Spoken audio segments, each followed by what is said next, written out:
میں بالکل نا جنہیں آدھے بزرگوں کا اکھی ویکھیا واقعہ کتاب کا نام ایسے کمر منور ہے اس کے اندر موجود ہے حضرت خواجہ قمر الدین سیالوی رحمت اللہ علیہ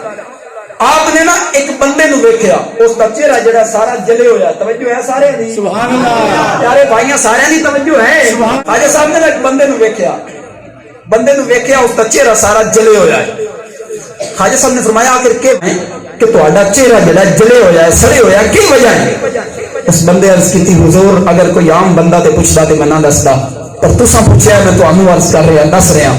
آپ نے فرمایا دس کی وجہ ہے عرض کی میں قبرستان چ گزر رہا سی تو میں دیکھا بارش آن دی وجہ تو ایک قبر پھٹ چکی ہے اس کے اندر مردہ مینوں نظر آ رہا ہے اور ایک بچھو میں دیکھا اس میت دی پیشانی اتنے انہوں ڈنگ مار رہا ہے ظاہری طور تے تو مینوں محسوس ہویا بھئی ایک عام جہا بچھو ہے میں نہ ایک ڈھیلا اٹھایا ایک پتھر دا ٹکڑا اٹھا کے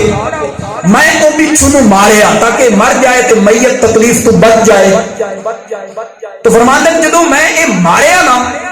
اس ٹائم اس بچھو نے میت نو چھوڑ دیتا میرے پیچھے لگ لیا ان بچھو کی رفتار کتنی ہوندی ہے آپ سبھی اب آپ جان دے ہو وہ بزرگ کہنے تو میرے پیچھے لگ گیا خواجہ صاحب تے میں اگو دوڑتا جا رہا وہ بھی اپنی طاقت کے مطابق بچھو میرے پیچھے پیچھے دوڑتا جا رہا ہے میں بڑا پیچھا ہوتا چھڑان کی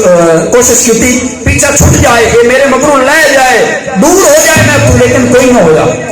وہ بزرگ کہنے آخر نا ایک میں تالاب نظر آیا بہت بڑا تالاب ہا میں کیا بچھو اس کو کدے وچ وڑے نا میں تالاب دے اندر نا چھلانگ لگا دیتی تالاب دے اندر چلا گیا جو ہی میں تالاب دے اندر گیا تو بچھو نے آ کے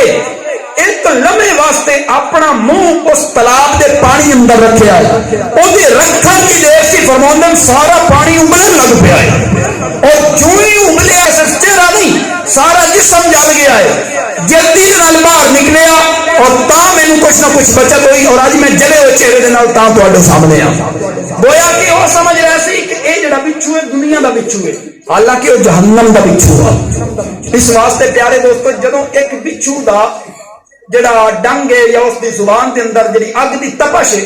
وہ برداشت کرن دی ساڈے اندر سخت نہیں تو کیا خیال ہے پیارے بھائیوں جہنم دی اگ برداشت کرن دی ساڈے اندر سخت ہے تو اس واسطے پیارے بھائیوں رب واضح اعلان کر رہا ہے ما یفعل اللہ بعذابکم رب اعلان کر رہا ہے بندے میری چاہت نہیں کہ میں تینوں عذاب دیواں لیکن اگر تو میرا راہ چھڈ کے شیطان دا راہ اختیار کیتا پھر تینوں سزا دی جائے گی مسلمانوں خوش قسمت ہو رب نے مہربانی فرمائی بغیر منگے اپنے محبوب کا امتی بنایا مہربانی فرما چھوڑی اس مہربانی کو پیارے دوستوں غلط فائدہ نہ اٹھاؤ اپنی ساری زندگی مصطفیٰ کے پیچھے چلتے ہو جاؤ